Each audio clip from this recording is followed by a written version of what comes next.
ဒီခါမှာတော့ဝက်ကြကိုအဆုံးသတ်နည်းလေးလေ့လာကြည့်ရအောင်တချို့တွေဒီကောင်းကောင်းလေးဝက်ကြကိုရေးလာပြီဆိုရင်နောက်ဆုံးမှာအဆုံးသတ်လှဖို့လေအရေးကြီးပါတယ်တချို့ဝက်ကြလေးတွေကိုအဆုံးသတ်တဲ့အခါမှာပထမအသုံးအများဆုံးနည်းလမ်းကတော့ period သုံးတဲ့နည်းလမ်းဖြစ်ပါတယ်နောက်တစ်ခုကတော့ question mark တွေသုံးလို့ရမလားဒါမှမဟုတ်ရင်တချို့ exclamation point တွေကိုသုံးလို့ရမလားပေါ့နော်ဘယ်နေရာမှာတချို့ period ကိုသုံးတယ်လဲဆိုတော့ပုံမှန်ရိုးရိုးဒါ positive statement ဒါမှမဟုတ်ရင် negative statements တွေဒါမှမဟုတ်ရင်ပေါ့ပေါ့ပါပါဒီ mild ဖြစ်တဲ့ comments တွေအမိန်ပေးပြောဆိုတဲ့ဟာမျိုးတွေဒါမျိုးတွေမှာတချို့ပုံမှန်ရိုးရိုးဝက်ကြတွေဒါမှမဟုတ်အမိန်ပေးပြောဆိုတဲ့အကြောင်းအရာတွေဒါတွေမှာတချို့ period နဲ့အဆုံးသတ်လေးရှိတယ် for example the bear slept in its den during the winter ဒါဆိုရင်ရိုးရိုး positive statement လေးပဲပေါ့နော်ဒါဆိုရင်အနောက်မှာ period လေးနဲ့အဆုံးသတ်ထားတယ် bears have a strong sense of smell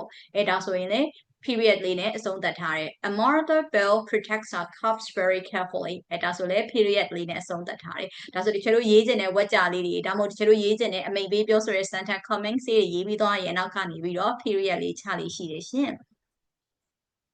နောက်တစ်ခုလေးကတကယ်လို့ဒါ direct questions မျိုးတွေဆိုလို့ရှိရင်เนาะ question mark နဲ့အဆုံးသတ်ရမှာဖြစ်ပါတယ်ဒါဆိုရင်ကိုယ့်ရဲ့မေးခွန်းဒီ WH နဲ့စတဲ့မေးခွန်းပဲဖြစ်ဖြစ် yes or no questions ပဲဖြစ်ဖြစ် direct questions ဖြစ်เนาะနောက်ဘက်ကနေပြီးတော့ဒါ question mark လေးနဲ့ပြန်အဆုံးသတ်လေးရှိတယ် what do bear usually eat in the wild ဒါဆိုမေးခွန်းလေးဖြစ်တယ် bears တွေကဘာတွေစားလဲပေါ့နော်ဒါဆိုရင်ကျွန်တော် question mark လေးနဲ့ပြန်အဆုံးသတ်လိုက်တယ် so do bears collect food for winter ဆောင်းရာသီအတွက်အစားအစာတွေဘာတွေစုဆောင်းလားဒါဆိုလဲကျွန်တော် question mark လေးလိုတယ် what are the differences between a grizzly bear and a polar bear နဲ့ဒီဘက်ကဒီ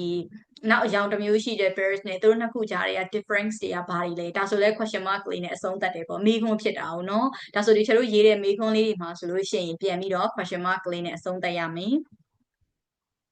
နောက်ဆုံးတစ်ခုလေးကတော့ exclamation point ဖြစ်ပါတယ်။ so သူ့ကိုတော့တချို့ strong ဖြစ်တဲ့ emotions တွေကိုဖော်ပြတဲ့ sentence တွေမှာသုံးတယ်။ဥပမာတချို့က surprise ဖြစ်သွားတာမျိုးဒါမှမဟုတ်တခုခုအရင်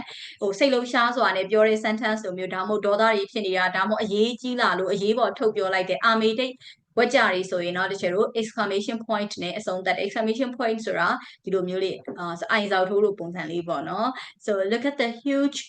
bear by the river ဆိုတော့ဒီမြစ်ဘေးကဟာဝက်ဝင်ကြီးကိုကြည့်လိုက်ကြပါအောင်ဒါဆိုရင်ကိုကsurprise ဖြစ်သွားလို့ပဲဖြစ်ဖြစ်စိတ်လုံးရှားစွာနဲ့တကယ်ချင်းတွေကိုပြန်ပြီးပြောပြတဲ့ sentence လိုမျိုးဒါမျိုးဆိုတချို့ကိုအနောက်ကနေပြီးတော့ဒါကိုပို့ပြီးတော့မြင်သာထင်သာရှိအောင်ရေးသားတဲ့အခါမှာတချို့ exclamation point လေးသုံးတယ်တချို့ကပြောရင်တော့ဒါထည့်ပြီးတော့ exclamation point ဆိုပြီးပြောစရာမလိုဘူးလေပြောတဲ့အခါကျရင်တော့ကိုယ့်ရဲ့ intonation ပေါ်မှာမူတည်ပြီးတော့ဒါစိတ်လုံးရှားနေလားဆိုတော့သိတာတယ်စာရေးတဲ့အခါမှာလေဒီစာကိုဖတ်တဲ့ဒါ reader ပေါ့နော်ဒီစာကိုဖတ်မဲ့သူကိုကဒီလိုမျိုး feeling ပေးချင်တဲ့အတွက်ကြောင့်မလို့သိတာတယ်ဒါ punctuation လေးကိုပြောင်းလိုက်တာဖြစ်တယ်ရှင်ကဲနောက်တစ်ခုလည်းကိုကအံ့ဩတင်သွားတာပေါ့နော်အံ့အားတင်သွားတယ် the bear catch a fish which is just one side of its paw သူ့ရဲ့ swipe သူ့ရဲ့ဒီလက်